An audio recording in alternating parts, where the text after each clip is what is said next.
أنه إحنا ناكل وننام، هذا هو الإجحاف بعينه. محل الشاهد من جملة الأمور التي يتكلم بها الشارع الآن والتي سبقت في سنين سابقة أيضا، أن جملة من الجهال، وإن كان هي قد لا تكون لطيفة ولكن هكذا هو الواقع، أنهم جعلوا من حرم الحسين سلام الله عليه كعبة، وجعلوا من الشارع الذي بين الحرمين مطافا. وأنا رأيتهم ربما أكثر من مرة يلبون ويركضون. أنا أقول وقلت ولا زلت أقول أن هذا حرام.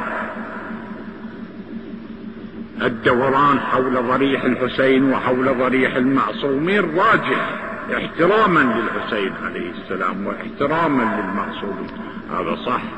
والتعب في سبيل الحسين عليه السلام وفي سبيل المعصومين راجح، لأنه احترام لهم وانقياد للشريعة ولله سبحانه وتعالى، هذا خير صحيح.